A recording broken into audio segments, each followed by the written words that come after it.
Have you ever wondered why work feels so heavy even though you're doing everything right? You have the tools, you're capable, people rely on you, and yet you feel overworked, confused, or quietly burned out? In this episode, I'm talking with Michaela, Mickey Anderson, about something most women never get language for: how unclear expectations and broken systems create burnout that looks like commitment. We're unpacking why lack of clarity at work makes women overfunction, become the glue, and carry more than they should, and how that quietly shapes confidence, workload, and career growth. If you've ever thought, why does this feel harder than it should? This conversation will help you understand what's really going on. Let's get to it. Welcome to Career Growth for Working Women. If you're ambitious, capable, and quietly carrying more than your role reflects, you're in the right place. I'm Shannon, promotion and compensation coach, and I help women fast track their next promotion by teaching them how to show their value so clearly leadership can't overlook them. Here, we talk about career advancement, visibility, burnout recovery, and building confidence without burning yourself out or shrinking to fit someone else's expectations. So grab your coffee or reheat it for the third time and let's get into it.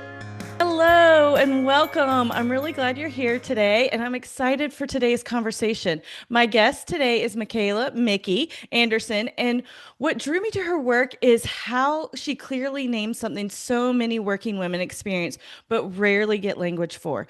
Mickey has spent over a decade helping organizations grow, first through marketing and customer service, and eventually through systems that make performance sustainable as companies scale. And across industries, she has kept seeing the same pattern. Teams had the tools, the ambition, and the frameworks, but no one shared clarity around how people were expected to think, behave, and make decisions together. The result was confusion, overwork, and burnout disguised as commitment. Today, Mickey helps leaders build what she calls human systems, where performance doesn't rely on heroics or overfunctioning, but on clear expectations, consistent communication, and structures that actually support people doing good work. Today, we're going to talk about what struggling inside environments that lack clarity and unpack how structure, culture, and leadership systems quietly shape women's confidence, workload, and career growth, often without them even realizing it. Welcome, Mickey. I'm so glad you're here. Thank you so much for having me. I'm excited to chat. Okay, AI is a big thing right now. And I think you've mentioned that what the real issue is that technology scales faster than people can work well. So, like, what is your take on AI? Yeah, I think AI amplifies and speeds up whatever it's given. And I think we've all experienced this, right? Yeah, Like it gives you answers, but faster. Are they right. the right answers? Not always. It No, gives you processes. It makes things more efficient, but efficient doesn't necessarily mean performance, right? It's right. not the same thing as good. And so what you need before you speed things up is clarity. You need Yes. standards. You need to understand what good looks like. So that way you can decipher, is this just faster stuff? Or is it Right. actually creating progress, right? The Right. challenge we see is people are mistaking movement for progress. And that's what I'm all about. It's closing that gap. You've got so much potential. How do we translate that into true performance? Yes, yes, I love that because I feel like, and I've experienced this with women that I've coached. They think, "Oh, I'm moving and I'm doing things," but it's actually not progressing their career forward. And Yeah. so that's one of the things you work with as well. So what would you say to these women? Like, what's one step that you would give them, the first step maybe to that clarity that they need? The thing that I like to remind people, and no one likes to hear this, so I empathize with the listeners because I've been told this and it stinks. Like no one wants to hear it. But sometimes you have to slow down to speed up. Oh, yes. Right. I think we've all heard that busy isn't necessarily a good thing. Busy isn't the badge of honor, right? There's all these sayings Right. out there. But we just kind of like throw those in the background and go, yeah, but this is life. And we keep moving and trucking along. But sometimes we really do need to slow down and clarify, what am I doing this for? Why is this important? What Hmm. does an ideal outcome look like? And then let's find the fastest, easiest path to get there, right? But Right. before we start getting busy and moving forward, we really do need to slow down and take the time. And so, one of the kind of quick and simple tools I love to use is what I call the 24-hour rule. So this my mom taught me. I was a competitive swimmer growing up, and we had our family was all athletes, and so we all loved to celebrate wins and be devastated by losses, right? Like we took Right. stuff personally. My mom had this rule that she instilled in us as kids, and it was anytime something big happens where you become dysregulated. So that can be a big celebration. You've got a big decision or something bad has happened. You have 24 hours to just like vent it out, express it, get angry, feel the feels to the max, scream in your pillow, yell, celebrate. And then once the 24 hours is done, walk away, move on. What's the next step? And I think as women in general, we just don't do this enough. We Yes. cap the amount of emotion we allow ourselves to express out of fear of not being professional, out of fear that Right. we're going to be judged. But what ends up happening is we bottle the genie, right? And Yes. eventually it's going to come out, whether It's you going to like it or explode at not. some point. So give yourself the permission to feel, to let it out fully, and then you're going to be able to regulate and reason. But unless you get yourself regulated and you let that emotion out so that you can move forward, you're going to struggle to make clear decisions. So that may be taking 24 hours. It may be just sleeping on it. It may be taking 10 minutes, but really step back before you jump into action. Let yourself feel, try and figure out what your body and your emotions are trying to tell you. And then you can start to move forward and make better decisions. Yeah, it's like the Hal Elroy in Miracle Morning, where he's like 7 minutes, and he used to set his timer, and like you get 7 minutes to vent, and then you Yep. get to move on. And Yep. I love that because I think I think as women we are taught in many ways to like, oh, you're stronger, you got to bottle it up. I know I was taught that growing up, like, oh, you don't feel your emotions, you just bury them in down. I had this invisible wall that would come up, and now, I mean, I've obviously gotten some help and counseling, but like now I allow myself to feel. But I know there's a lot of working women out there and they want to look strong and just, and we're more emotional creatures. Men Mhm. can like brush this off a little bit, most of them quicker. And so I see that as like, okay, I don't have to feel, I don't get to do that. But we really do need to feel those emotions, what, Yeah. like you said, good and bad. Yeah, it's a muscle we have to practice, right? And you get better and faster at noticing it. And it won't be necessarily as extreme over time. Now, of course, some situations call for extreme, right? We all Oh know yeah. that. But for the most part, it's a muscle you have to practice. And if you're so tensely holding it in, it's very hard to express things with clarity when you've got that tension built up. Yeah, And so, if you don't have a safe person or a safe place to express this, which I do recommend you try and look out for, right? You want your people who you can absolutely. really open up to and share and vent and do all those things with. But journaling is another great tool where if you don't have someone you can verbally express to, sometimes having a blank page to just let it out, knowing that no one's going to see it, can Right. be really kind of clarifying for us as well. Absolutely. You can just write it all out and then tear it That's up it. if you need to so that nobody sees Burn it, it, but whatever. get Yeah. it, get it out.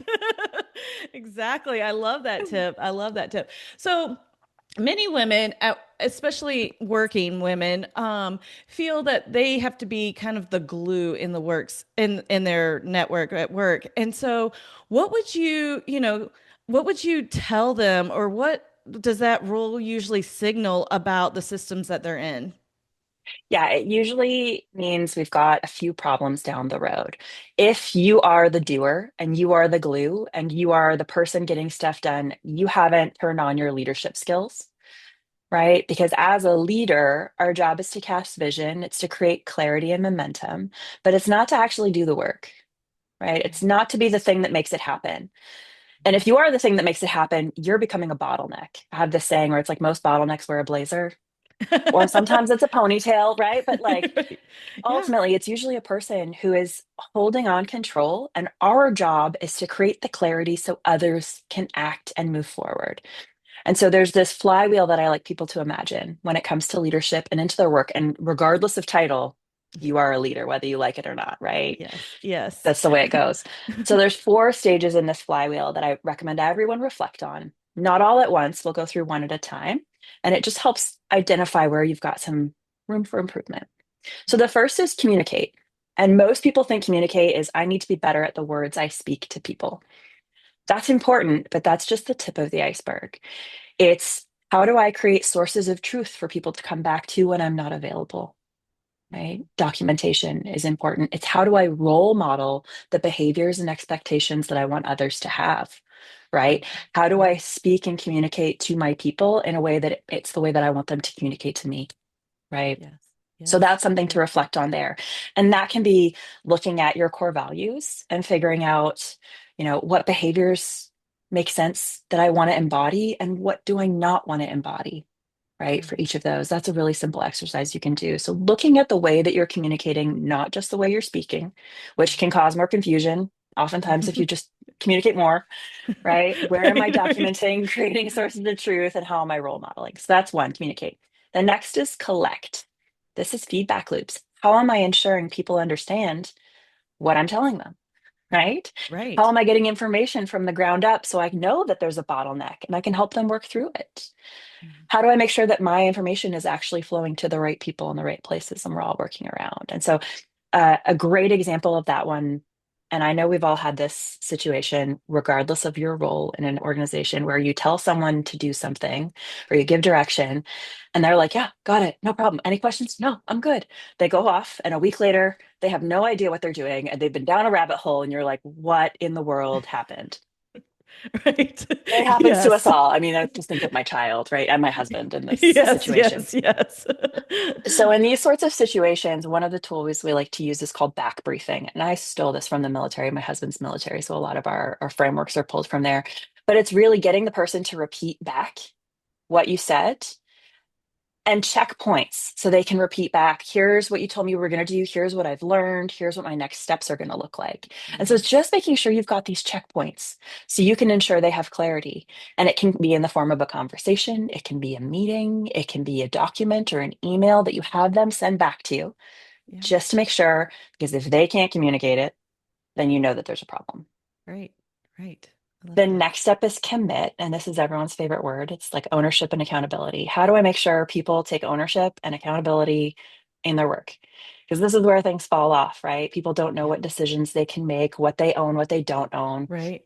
And so in this phase, it's all about making sure people know when to escalate, when not to escalate, what decisions they can make with approval or without approval, right? What do you Yeah. truly own and what do you not? And that can happen verbally. I always recommend, writing things down so you have that Yes. source of truth, but Yes. making sure people know what decisions they can make so it's not always coming back to you, right? Right. Where do they have Absolutely. freedom? And then how are you coming to check in that feedback loop again? Make sure that Yes. they've done a good job.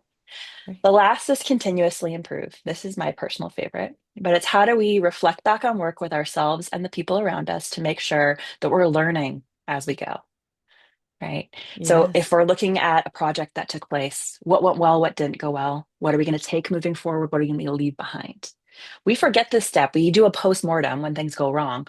But what do we do when things go right? We jump to the next goal, to the next Yep. project. We don't take the time to look at, okay, here's all the things that really went well that we need to dial in and codify and keep.